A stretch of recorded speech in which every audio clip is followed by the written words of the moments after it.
Have you ever been told that you are not enough, not smart enough, not modern enough, not their kind of woman? And have you ever looked back years later realizing they were right, not because you lacked anything, but because you were never meant to belong where you were belittled? Thank you for listening tonight. Before I begin, if you don't mind, may I ask something small? Would you tell me where you're listening from?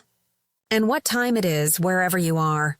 Because time, it has a strange way of folding memories, and I like knowing what hour my story lands in your world. My name is Beryl Armstrong. Once I was a wife. Now I'm just a woman who learned to rebuild her silence. I wasn't born special. I wasn't one of those women who light up a room with charm or big words. I was ordinary, the kind of woman who keeps her world running quietly. I made breakfast before dawn, ironed Daniel's shirts, packed his lunches, and remembered every detail of his day. Even when he forgot mine. Daniel, my husband, he used to love that about me once. He said, "Beryl, you have an old soul."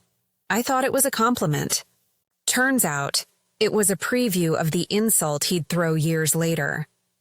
As he climbed higher in his company, his words began to change. He started calling my silence boring, my kindness weakness, my simplicity embarrassing. Then one evening, there was a corporate event, fancy, glittering, full of people who smiled like polished glass. He asked me to come with him. I wore my favorite dress, soft cream with tiny blue flowers. It wasn't expensive, but it was me. I tied my hair neatly, put on a little lipstick, and told myself that maybe tonight he'd be proud to have me by his side again. The ballroom was huge.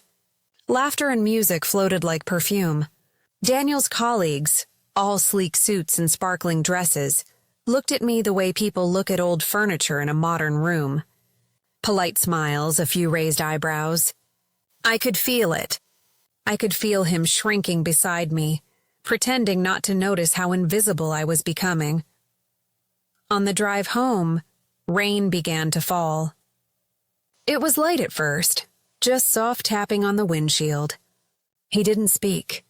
Not a word. When we reached home, I turned to him and said softly, "Did I do something wrong?" He gripped the steering wheel, his jaw tight. Then he turned toward me, eyes cold. "You don't belong in my world anymore, Beryl. You're not my kind of woman." I laughed. I thought it was a cruel joke. But he kept talking about how I made him look small, how I didn't fit his image anymore. His voice grew louder, and before I could even gather my thoughts, he opened my door and said, "Get out." It was raining harder now. Cold, merciless rain. The porch light flickered behind him. I stood there soaked, clutching my shawl. I asked, "Daniel, are you serious?" He said nothing, just turned, walked inside, and shut the door. I heard the lock click, and just like that, my life split in two. I don't remember how long I stood there. Minutes, hours? Rain blurred everything, the garden, the road, even my tears. I started walking. I didn't know where to go. Every step echoed with the sound of betrayal. By the time I reached Martha's cafe, it was past midnight. The lights were dim inside, but she was still there, wiping tables, humming an old tune. When she saw me at the door, drenched, shivering, she ran to me. "Oh my God, Beryl. What happened?" I didn't have words. Just water, from my eyes, from the sky, from everything I had believed in. She wrapped me in a towel and made me tea. Her cafe always smelled like cinnamon and comfort. I sat there, staring at the cup as steam rose between my trembling hands. Martha didn't ask questions right away. She just waited. Finally, I said it. "He threw me out." Her face changed, shock, then anger. "That bastard." I smiled weakly. "No, it's fine. Maybe it's my turn to leave quietly." That night she gave me her spare room above the cafe. The rain didn't stop till morning, and when it did, everything inside me felt emptied. The next few days passed like fog. I kept expecting a call, an apology, and something. But silence has a sound. A heavy, permanent kind of sound. I found a small job helping Martha with the morning shifts. Wiping tables, baking bread, brewing coffee. Every customer, every coin in the tip jar reminded me I was surviving. Barely, but still standing. Weeks turned into months.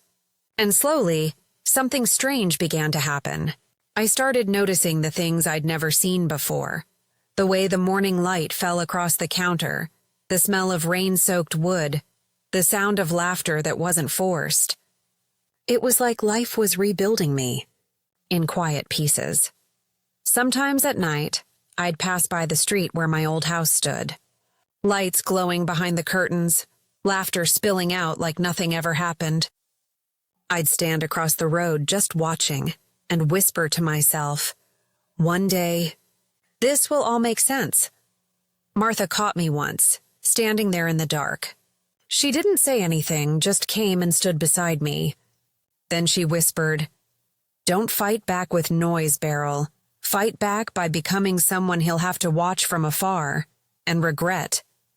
Her words stayed. They burned quietly.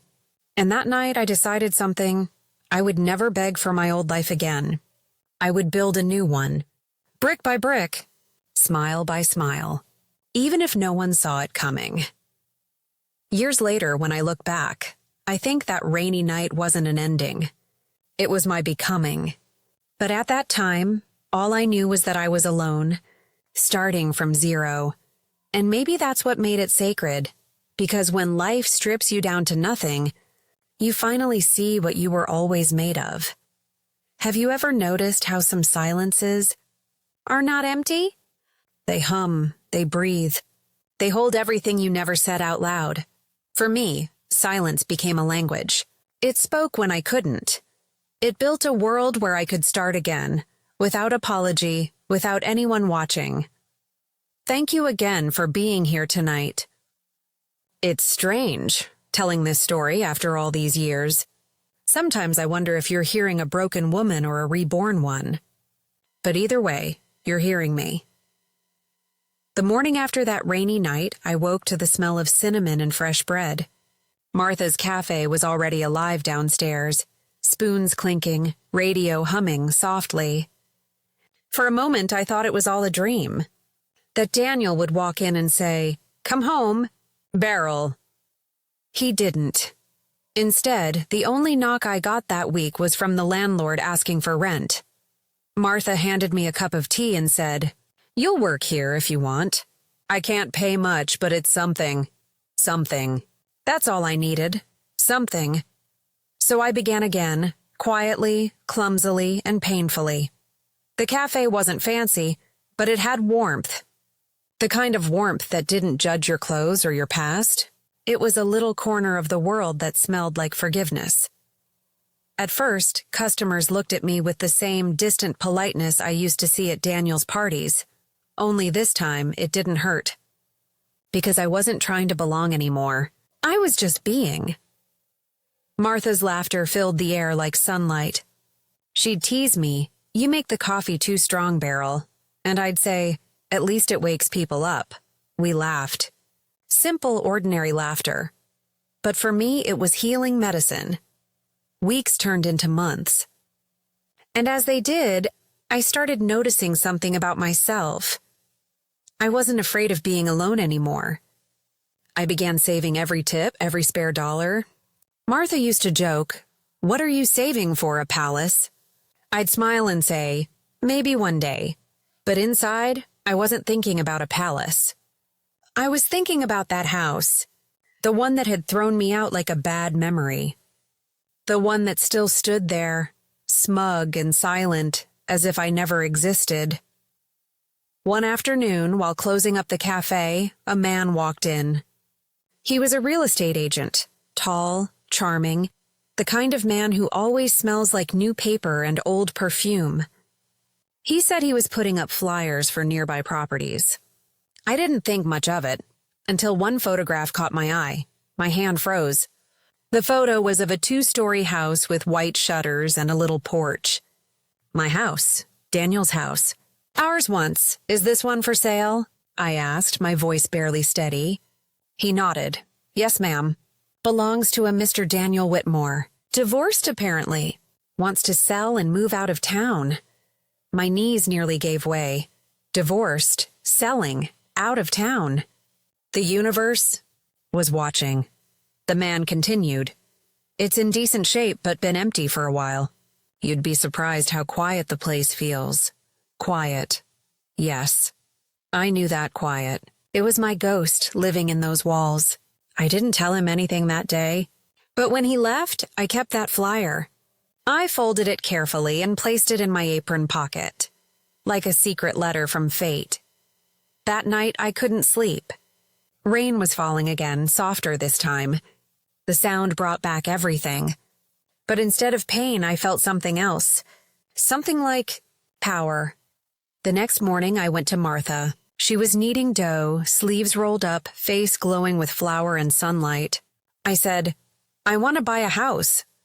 She looked at me, confused, then curious. Which one? I placed the flyer on the counter. She stared at it, then at me. Beryl, are you sure? I smiled faintly. I'm not sure of anything anymore. But I think this is what I'm meant to do. For months, I worked like a woman possessed. I took double shifts, baked before sunrise, cleaned after closing. Martha didn't stop me. She just watched with that knowing look that only true friends have. Every coin I earned carried a piece of the storm I had survived. Every dollar was a drop of rain turned into strength. Finally, one crisp autumn morning, I walked into that same real estate office. The man recognized me. Mrs. Armstrong, I said. He smiled. Looking for a home? I said, no, I'm looking for my place. A week later, papers were signed. The key was small, cold, and heavier than I expected. When he placed it in my palm, my hand trembled. I didn't cry. I didn't smile, I just breathed. The day I unlocked that door, the house felt unfamiliar. Like an old photograph of myself I wasn't sure I wanted to look at. Dust danced in the air, sunlight crept through half-closed blinds. Every corner whispered something. Laughter, arguments, the sound of rain. I walked room to room in silence. My footsteps echoed softly. It didn't feel haunted, it felt humbled. The kitchen where I once made Daniel's breakfast was now empty. The living room where he used to read the newspaper had cracks in the walls. Time had touched everything, even his arrogance. I didn't move in right away. I just cleaned an every inch, every memory. Then I painted the walls soft white, opened all the windows, and let the air wash it all away. For days I worked in silence. And somewhere between the scrubbing and the sweeping, I realized I wasn't erasing him. I was reclaiming myself. A week later, a letter came. It was from Daniel. His handwriting, sharp, careful, almost unfamiliar. It said, I heard you bought the house. I suppose that's fitting. I never understood you, Beryl. Maybe I didn't deserve to. I'm sorry, not because I miss you, but because I finally understand what I threw away. I folded the letter. Didn't cry. Didn't reply. Because sometimes silence is the most eloquent answer. When Martha visited, she brought flowers, bright yellow ones. Looks like you finally got your palace, she teased. I laughed softly. Not a palace, I said. Just a place where I can breathe without permission. That night, I sat on the porch, the same porch where he once shut the door on me. Rain began to fall again, gentle, forgiving rain. But this time I didn't shiver. I closed my eyes and whispered to the wind, Welcome home, Beryl. For the first time in years, I felt peace settle over me. Not loud, not triumphant, but quiet. Like the sound of healing. And in that quiet, I understood something. Sometimes life doesn't give you revenge. It gives you a mirror, and when you stand before it, unbroken, unbothered, that's where victory lives. Do you ever notice How peace doesn't always come with music or applause. Sometimes it arrives in silence, like the moment after rain, when the world still glistens from what it survived. That's how it came for me. Not in grand gestures or revenge, but in small things.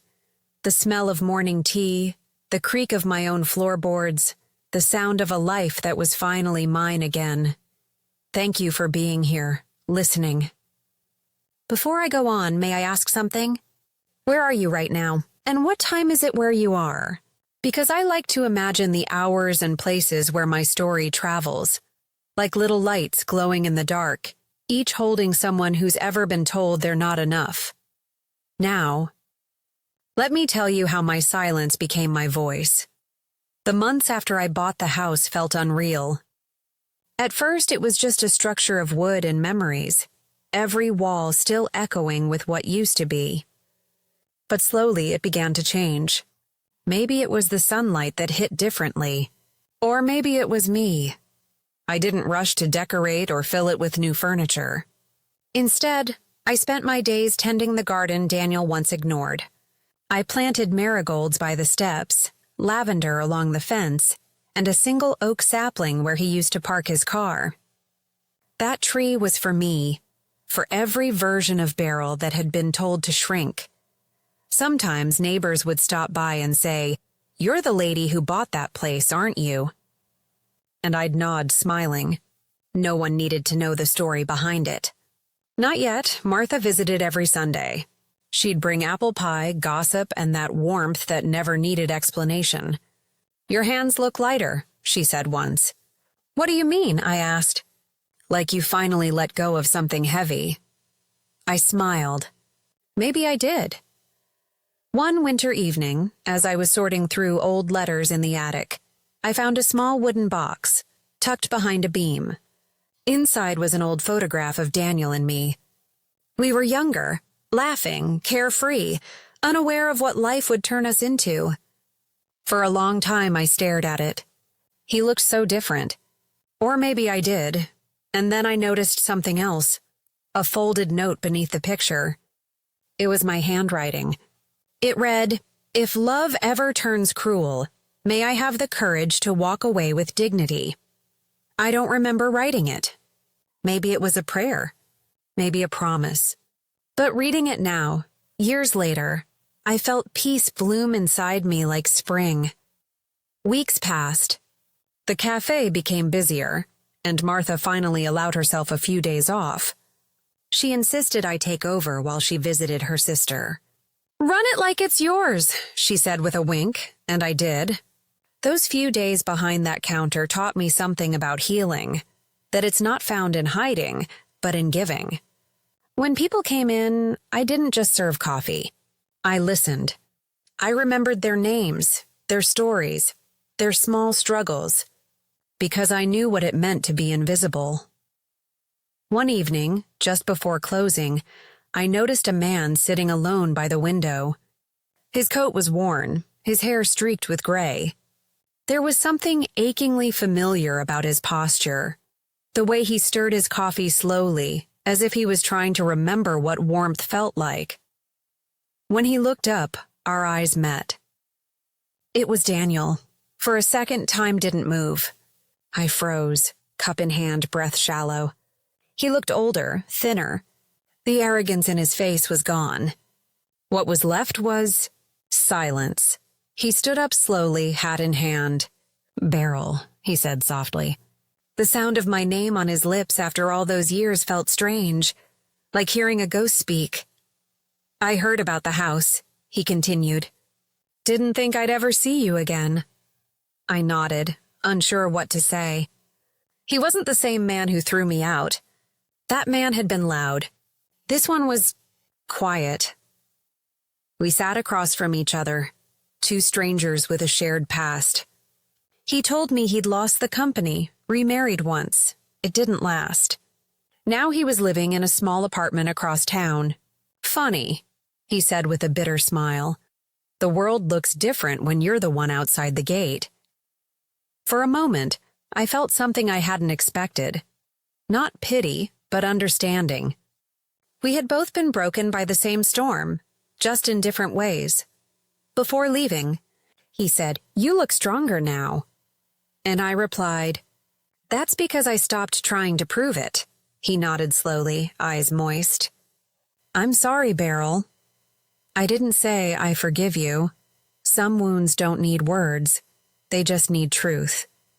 He placed some cash on the table and walked out. The bell over the cafe door jingled softly as he left. That sound. It was like the last page turning. That night, it rained again. Heavy, rhythmic, cleansing rain. I walked home without an umbrella. Let it soak me. It didn't feel cold anymore. It felt like closure. When I reached the porch, I saw something unexpected. A small envelope had been slipped under the door. Inside was a check, large enough to fund something meaningful, and a note. For the cafe that gave me warmth when I had none. For the woman who taught me that silence can be strength.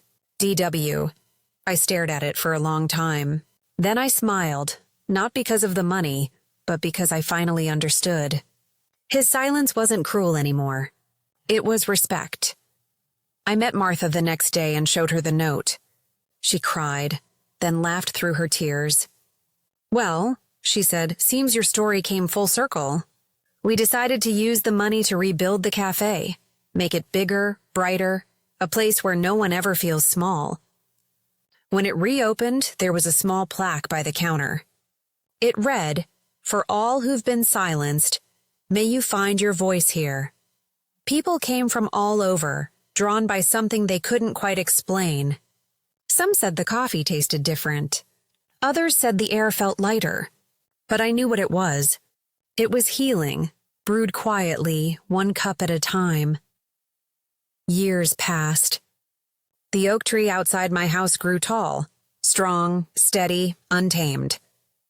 Martha retired, and I ran the cafe with a few kind souls who had stories like mine. Sometimes Daniel would stop by. Not to talk, just to sit. He always chose the same seat by the window, sipping his coffee slowly, looking out at the rain. We never discussed the past again. We didn't need to. Some forgiveness happens wordlessly, like rain washing old paint. And me? I found my peace in the rhythm of ordinary things. The sound of spoons in cups. The laughter of strangers. The quiet hum of a life rebuilt. On my last day at the cafe, before handing it over to a young woman named Iris, I stood at the door, watching the rain fall on the street. The air smelled of cinnamon, coffee, and second chances. Martha was gone by then, but I swear I could still hear her voice saying, "See, Beryl, told you this place would be your palace." I smiled, whispering, "You were right." Then I locked the door gently, the same way I once unlocked another door years ago. Only this time there was no trembling hand. When I got home that evening, I sat on the porch as the rain continued. Drops slid off the roof one by one, like small pieces of time falling away. Inside, the lights were warm, the house alive again. My house. My peace. And as the thunder rolled softly in the distance, I realized revenge hadn't built this life.